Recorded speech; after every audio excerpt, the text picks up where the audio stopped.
Class 12-এর ভূগোল দ্বিতীয় অধ্যায়। তোমরা সবাই মন দিয়ে শোনো আর লেখো, আর সবাই লাইক অ্যান্ড সাবস্ক্রাইবটা দিয়ে দাও। ক্লাস 12-এর ভূগোল দ্বিতীয় অধ্যায় মৃত্তিকা।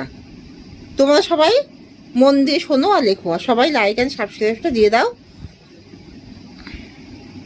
তাহলে মৃত্তিকা দ্বিতীয় অধ্যায়, ক্লাস 12-এর ভূগোলের দ্বিতীয় অধ্যায় মৃত্তিকা। চুনাপাথর থেকে উদ্ভূত লাল রঙের মাটিকে বলে টেরাদোসা। টয়কা দয়াকা, রয়কা দন্তুসে আঁকা, টেরাদোসা। মৃত্তিকা গঠনের একটি প্রধান নিয়ন্ত্রক হলো জলবায়ু। প্রশমিত মাটির পিএইচের মান কত? প্রশমিত মাটির পিএইচের মান 7। 4 নজের মৃত্তিকা সৃষ্টি হয় কোন প্রক্রিয়ার দ্বারা? কার্বনেশন। ইলুভিয়েশন প্রক্রিয়া মৃত্তিকার কোন স্তরে সংগঠিত হয়?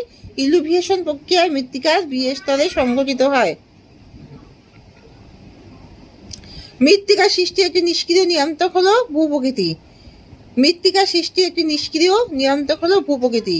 ষোলনেজ মৃত্তিকাকে বলে আন্তঃআঞ্চলিক মৃত্তিকা। মৃত্তিকার পরিলেখের এ স্তর থেকে বি স্তরে পদার্থের অপসারণের পদ্ধতিকে বলে মৃত্তিকার পরিলেখের এ স্তর থেকে বি স্তরে পদার্থের অপসারণের পদ্ধতিকে বলে ইলুভিয়েশন। স্পোডোসল মৃত্তিকার একটি উদাহরণ হলো পরশল। পরশল। শারীরবৃত্তীয় শুষ্ক মৃত্তিকায় যে উদ্ভিদ জন্মায় তা হলো হ্যালোফাইট। আকার লয়কা, হ্যালোফাইট। চূর্ণ লবণের পরিমাণের আধিক্যে গড়ে ওঠা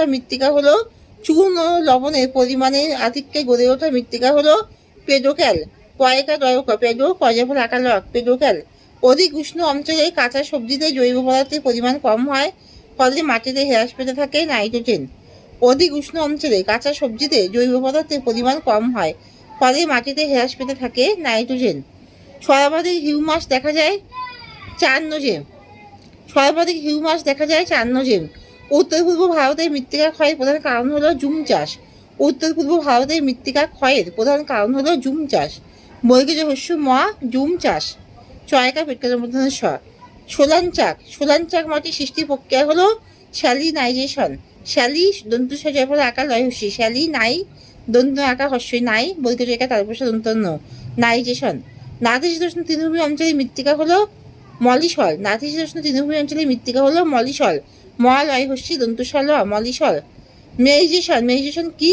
জলযুক্ত নিম্নভূমি বা জলভূমিতে মাটি সৃষ্টির প্রক্রিয়াকে মেইজেশন বলে। জলযুক্ত নিম্নভূমি বা জলভূমিতে মাটি সৃষ্টির প্রক্রিয়াকে মেইজেশন বলে।